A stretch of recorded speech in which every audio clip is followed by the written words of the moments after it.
Hi guys, I'm Silwolf and I'm back in my craft room again. I thought I'd make this video to give everyone a few tips on creating art of any kind really. Basically I'm doing this art course at the moment and the lady who's teaching me has inspired me to sort of talk about, you know, my own kind of ideas on tips for artists and things like that. So if you're doing any kind of art at all, make sure that you do it in a place where you're comfortable, where it's, you know, you can concentrate. It doesn't matter if you do it at a table or sat on a sofa or on your lap or on the floor, so long as you're comfy and you know you can do what you want to from that position, absolutely fine. What I always tell all the people who come to me for advice on artwork of any kind, literally, is practice. If you're enthusiastic about it and you love it, then practicing isn't practicing, it's fun, it's enjoying yourself. And I think that's the best thing about art, is that it should be enjoyable, it should be fun. I mean, I find it fun, and it goes with all aspects of art, like drawing, practice, colouring, practice, using references from life, practice looking up some good pictures and things like that. It is literally, I mean, I draw, and I have drawn all my life. Nearly every day of my life, so that's a lot of practice. But it's purely because I love it. I've got so many ideas. Drawing is also good for the soul. It's good for therapy. So if you're stressed or a bit anxious or depressed, drawing helps. Any kind of drawing, really. I know they suggest if you're depressed and that, or anxious, you can do things like sort of pattern drawing, like spirograph and stuff like that. That all helps. For me and for many of my other artist friends, if we're stressed or angry, we draw angry artwork. Even if you don't show it to anyone, you've drawn it, you've got it out of your system, you've got it onto paper, you can put it to one side, you can get on with your life. It'll make you feel better. So, like, if you're really, really angry at someone, obviously don't be mean to them, but you can always draw, like, a picture depicting your anger or whatever, and then just not show it to anyone. But you've done it, so you feel better about the whole situation. I've incorporated people who have made me unhappy into some of my storylines and stuff. The characters that represent them have met horrible fates, but I feel better about it, and I haven't had to sort of be mean to anyone or anything like that, because that makes me as bad as them. As for artist materials, obviously try and get fairly good materials, but just if you're just starting out, anything will do. You know, you don't have to have the best colour pencils or anything like that while you're just getting used to it, or you don't want to spend all that money.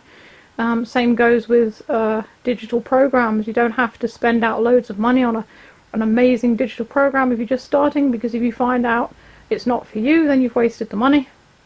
My art course that I'm doing at the moment, the lady has recommended all these expensive pencils, but she's also recommended brands of pencils that I have. So, and she said that, you know, just use what you have. I mean, I've always made what I consider to be quite good artwork just with Crayolas. They're not very blendable, but they work, you know. As for other stuff, like general tips and things, I should have written a list of what I was going to say. Yeah, so find a day or a time or whatever. Just find a time to set aside for creating artwork. If you're a busy person, you go to work every day, whatever, or if you do a lot of commissions and don't find time to do anything for yourself. I've got a lot of friends who do art for a living, and they find no time to draw for themselves because they're working on commissions all the time. If you don't find time to draw for yourself, you'll end up possibly not even liking doing what you're doing. Because drawing something for yourself really helps. It's really therapeutic. And so I do my commissions in the afternoons. Every afternoon that I have work to do, I do my work. And then in the evening, I do my own thing. I draw my own pictures. You know, I do a bunch of sketches and then choose which ones I want to colour. And the evenings are my personal time. But unfortunately, because I'm so creative in the evening, it's given me slight insomnia. So I actually don't go to bed till 1 a lot of nights, which I shouldn't really do. So find time for yourself if you're selling artwork and stuff. Well, I know one person on Twitter said, how do people who do commissions all the time find time to do anything for themselves? You know, you've got to set a couple of hours each day or every other day or several times a week to just take a step back, because it's not all about work. It's about enjoying yourself, and you don't want to have a job that is a drag. You know, I mean, a lot of people quit their jobs because they're miserable. It's honestly not worth making yourself miserable. Find a balance that works for you. And yeah, there's always time to do something for yourself. And I can't stress how important this is, because a lot of my friends get quite upset. Some of them haven't drawn personal work for a long time. And, you know, even if it's just doodles in a sketchbook, just getting ideas down for, I don't know, a project or something, do it. Please do it, because it'll make you feel better. Another thing is, if your artwork gets ignored and stuff on social media, I've got a friend on Twitter and they were upset because they posted stuff and people weren't noticing. Don't get upset. I know it's difficult. I post stuff I've worked so hard on and people ignore it. But you've made the thing that makes you happy. If people haven't seen it or whatever, just keep on posting. Keep on posting. Don't stop. Shove it in people's faces all the time. Just, you know, because you enjoy it. Share it. If no one notices, share it again. I mean, I'm always sharing older work I've done on Twitter. Stuff that I did last year, the year before, even older than that. Anything I've got on my phone, in my art folder on my phone. Because people may not have seen it. They might enjoy it. Someone perhaps might spot it and retweet it. And then bam, all of a sudden you've got loads of followers. That's what happened with me on TikTok. Someone shared my Aibo video and all of a sudden I had 3,000 followers. Just overnight. It can happen. So keep on sharing it. Keep on doing what you love. I've rambled on for about 7 minutes now.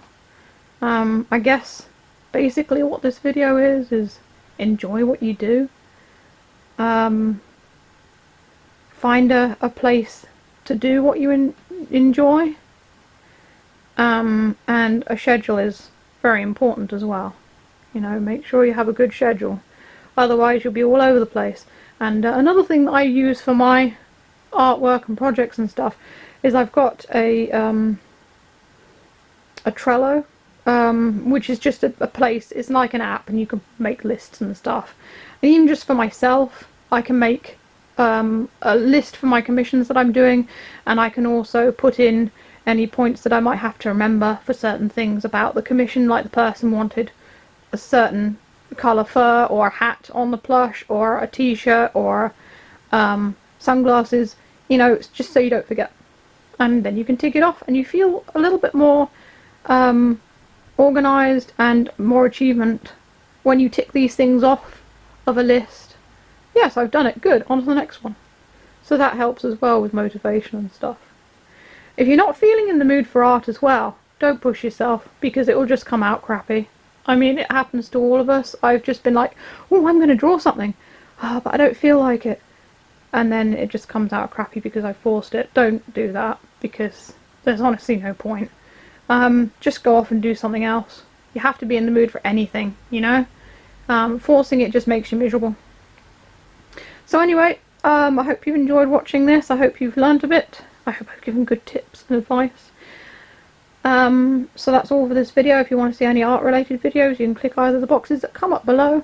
Also check out my Etsy and New Monday stores. If you want to buy any custom plushies or art commissions, get in touch with me there. Or you can buy me a coffee on Ko-fi. The links are all in the description. That's all for this video. Stay safe, stay healthy, and keep being awesome. This is Silver signing off.